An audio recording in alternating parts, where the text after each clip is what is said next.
What's up, schoolmates? It's your schoolmates Barkada back at it again for another exciting topic this Thursday night. So, syempre, nung past episodes natin, medyo napaiyak, medyo bumigay. Lahat napakapit. Yes, oo. So, dahil ngayon naman, mapapakapit naman kayo sa excitement because today, we're gonna be talking about our pets, di ba? Yes. So, syempre, no, yung mga pets natin, we all know na it's not just for fun. It's a lifelong commitment, di ba? Commitment? Sinong takot sa commitment dyan? Charis. And it is like taking care of like a human being. Parang Yeah. kapatid mo yan, parang anak mo yan, di ba? Kasi syempre, all of them have their needs na very similar to ours, di ba? So, ano ba? What is it like to have a pet ba, James? Well, of course, having them is a blessing. And especially, no, kapag may mga pets na kasi tayo, nag-iiba na talaga yung lifestyle natin. And also, Correct. lalo na sa mga fur parents, di ba? Sa mga fur parent din na nanonood dyan, no? Especially sa mga schoolmates natin na may cats and dogs. Correct. Di ba? Parang, bukod sa may family na tayo, meron din tayong lifelong na best friend talaga. Correct. And kung saan man na, pag nandyan sila, hahalili sa well-being natin. Correct, Diba? correct. And syempre, no, Yeah. so James, when we talk about lifelong commitments and of course, yung emotional support na nabibigay ng isang Right. pet, no one knows it better rather than a fur parent. It's giving pamilyado. Giving pamilyado yun.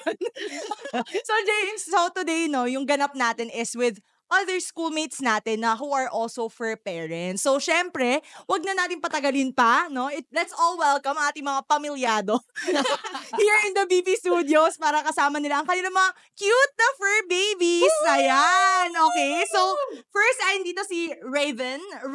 Yes po. Raven with their baby Brave. Oh, Brave! Wow. Hello, Brave! Hi, Brave! Inaantok Cute na ng siya. pangalan niya, Brave. Brave. Kailangan brave din tayo sa episode na to. Ayan, so medyo malamig, no? So inaantok na yung mga fur babies. Ayun! Yeah. And of course, let's not forget our second fur mom. Fur mom! Ayan. Si Selena and her fur baby, Chloe! Na busy. Busy po si Chloe Ang cute today. lang ni Chloe, patulog na siya.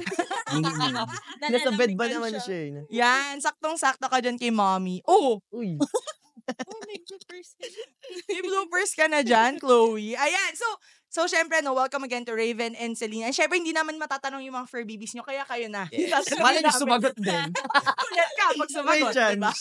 Okay, so guys, no, syempre, as young fur parents, how would you say na nasimulan nyo yung ganitong lifestyle as a fur parent? Syempre, hindi yan yung una yung inisip. Yeah. Diba, na parang aalagaan nyo ba? Or ito ba yung feel nyo na, ay, hindi, gusto ko talaga magka-pet. Gusto ko talaga magka-baby, kagaya ni Chloe at ni Brave. So, simulan mo natin kay Raven. Ako po kasi actually nag-start po yung nag-a-adapt po kasi ako ng mga stray dogs. So, since elementary pa lang ako, talagang ayun na po, parang namulat na ako na sa mga kahayupan talaga sa buhay. Kasi, Kahayop. like mga animals. Ay, Don't take that down. Ano ba yung mga Yan, ano natin ngayon.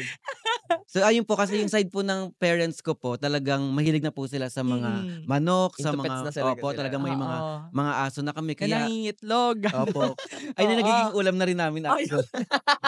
Kaya habang lumalaki po ako, ayan, nakakakita po kasi ako ng mga aso, mga pusang nasasagasaan. Kaya sabi ko, parang pinangako ko sa sarili ko na once na nagka-work, parang tutulong ako sa kanila. Wow, ang Wow. noble nun ha. Kasi parang paminsan yung iba, pag nakita nila na, ay, may nasagasaan, parang for a moment ka lang parang, ang sad. Wow. Tapos move on na sila with their life. Pero ginawa mo siyang devotion, like a Tsaka ang commitment cool of kasi sorts. naging part ng advocacy niya na tumulong sa mga Correct. stray animals. Actually, si Brave, no, is a rescue dog. Is a rescue dog. Oh, yan. So, mamaya malalaman natin more on Brave and the fur daddy. Fur daddy. Fur daddy, yes. So, ngayon naman, fur mom, Selena, ikaw, how did you start being a fur parent? Same with Raven, yung parents ko din and grandparents, mahilig din talaga sila mag-alaga. Marami sa amin like ibon, pusa, Yeah. kalapati. As in lahat talaga. And nung bata ako, namulat din talaga ako na marami kaming pets. And sabi ko, gusto ko magkaroon ng sarili kong pet. Actually, si Chloe yung first pet ko talaga.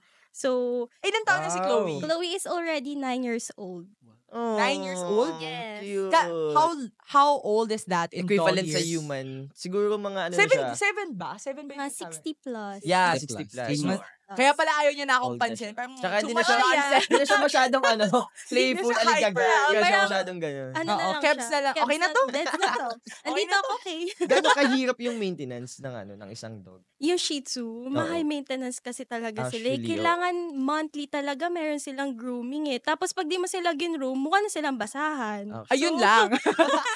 Naglalakad na basahan sa bahay mo. Alaga siya talaga. Totoo. Especially yung sa eye area niya kasi malaki yung eyes niya compare sa Mm-mm. ibang Shih Tzu. Yeah. So, nung pina-check up ko siya, sabi ni Doc, ang kailangan sa kanya is hindi mauuntog, hindi siya mababatukan ng malakas kasi may tendency na lumuwa Mag-fall yung eyes. Ay, niya. why? Then, high maintenance siya, meron siyang pinapatak, and then, madalas siya magmuta. That's So, why. Okay. Like may Talagang pet high maintenance wipes talaga sa siya, eye yes. area. Simula no? nung dumating yung pets ninyo sa inyo, ano yung nabigay nitong energy sa inyo? Natatawa lang talaga. Wait lang. Natatawa ko kay Chloe. Didila siya, so matutulog siya.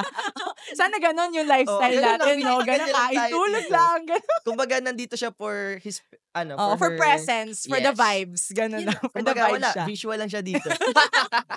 Ayun, so, Well, anyways, yeah. Ano yung nabibigay energy nitong mga pets ninyo sa inyo? And paano nabago nito yung lifestyle ninyo sa pang-araw-araw? Nung naalagaan ko si Chloe, I'm very young. 15 years old, 16 years old. So, I don't have any clue kung paano ko talaga siya alagaan. Yeah. So, nung nakita ko na kung paano siya alagaan ng grandparents ko, parents ko, ganon, dun ko siya natutukan. Tapos, mahilig ako manood kasi ng mga videos kung paano ko sila alagaan, ganyan. So, started that day na nag-commit talaga ako na alagaan ko talaga si Chloe na parang baby ko siya. Batang ina. Ganon. At least, Ayun, diba? okay, at least, But, diba? diba? Pet. Pet siya. So, dun ko na talaga na kailangan ko siyang alagaan. But eventually, nung habang hinalagaan mo si Chloe, dumating ba sa time mo na parang, ay, feeling ko kaya ko na rin mag-alaga ng isang baby? Hindi. Diba? Siguro ko na hindi. Diba? Or parang ka na, parang satisfied ka na kay Chloe? Kay Chloe. Ay, totoo? Oo. Kasi parang iba siya sa mga napanood ko sa online na parang mostly kasi ng mga nai-interview ng mga sa streets, yung mga interview sa streets sa TikTok, parang mostly kapag tinatanong sila, anong nabago sa lifestyle ninyo or paniniwala Oo. kapag nag-alaga kayo ng pet? Mostly ang sagot nila is parang nire-ready sila na mag-alaga pa ng baby or parang hinahanda sila na magka-baby. Oo. So ang cool lang na parang nakakarinig ako ng isa pang perspective na kontento na ako na magkaroon Oo. ako ng Chloe. Kasi nung naalaga ko si Chloe, nirealize ko na, ang mahal pala mabuhay. true. Talaga magiging Ngayon lang natin ka ng na-realize yan. salapi Basta talaga. tayo na yung Lalo sumusustento. na hindi pa to nag-aaral, ganun na yung kagastos. Actually. So, ayun. Yun na. Ikaw naman, kamusta naman si Brave nung dumating siya sa inyo? Anong nagbagong lifestyle sa'yo? Ako po kasi nung dumating siya, kung nakikita niyo po ngayon, sobrang ganda niya na. Pero nung una talaga, butot balat siya, wala siyang balahibo. So yung nagbago sa buhay ko, kailangan, siya nga nakita kong, kaya nga Brave po yung pangalan niya. Ayun yung binigay niya rin sa akin maging matapang kahit anong hamon ng buhay. Oh, babe. Ang sobrang energetic niya kanina. Sinadambaan niya ako. Ganun na siya kalakas. Opo. From butot balat. Totoo. Baliktad Kaya sila ni sa- Chloe. Kaya sa mga nag-abandon sa kanya, sino kayo ngayon? Huyo kayo. Tignan niyo yung sinayang niyo. Ganda ng True. dog, Ito grabe. yung sinayang nyo, guys. Super Nag-glow up healthy ni siya. Brave. Oo. Tulog na si Brave. Brave, okay ka pa dyan? Pagod. Pagod na siya. Energetic siya kanina eh. So, ako muna, meron akong parang question din for you guys when it comes to being a fur parent. What do you think is na parang pinaka-priority ng isang fur parent when it comes to yung fur babies nila? Is it well-being? Is it, yung mga needs nila? Ano yung Yeah. pinaka-bulto ng Health. gastusin nyo?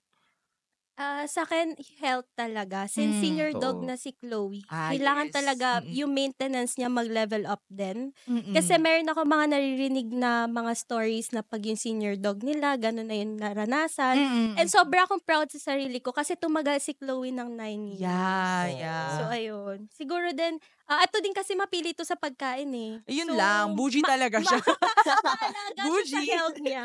Ayun. Thankful ako kay Chloe. Picky siya. Picky Ikaw naman, yan, no? kamusta naman si Brave? Sa akin po, kagaya rin po ng sagot niya yung health po. Kasi kahit marami kang masasarap na pagkain, dyan marami silang toys. Kung hindi naman sila healthy, hindi rin nila Yeah. ma-appreciate yun. Yeah. And kasi nga po, di ba ako rescuer po, Yeah. talagang mga dying po yung mga kinukuha ko. Like, nasagasaan, putol yung paa. Kaya Oo. mas nag-aalat ako ng budget sa pagpapabet. Tsaka kudos sa Oo. kanila kasi sobrang mahal kayang magpa-vet. Sobra. Oo. Di ba ang mahal? Kasi dati nagkakat ako. Tapos nagkasakit siya. Tapos Mm. nung nagkasakit siya, hindi ko alam yung gagawin ko kasi ano pa lang ako nun, 21. Okay. Okay. Noted.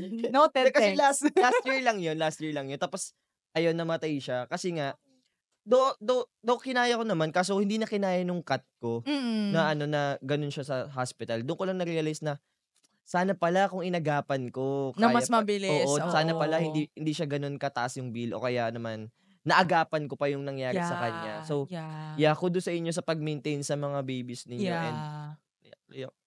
Huwag kang umiyak. Sobrang OA Huwag na. kang iiyak. Hindi naka-move on. Pero yun nga, so speaking of, you have to maagapan agad, no, 'di ba? Yeah. Ano yung process ninyo na para ma-detect nyo agad yung emotions naman ng fur babies nyo? Kasi syempre, for example, sa inyo na rescue dogs and senior dogs, iba na yung level ng energies niyan eh. Paano nyo Yeah. na-determine kung ay okay pa siya or paano medyo out of ordinary na ata tong behavior niya? Si Chloe kasi very nonchalant talaga siya kahit nung baby eh. Mhm. So, medyo challenging sa akin Sana kung all. paano ko Nonchalant. Same pala kami, look. ay, Di ba? Nonchalant.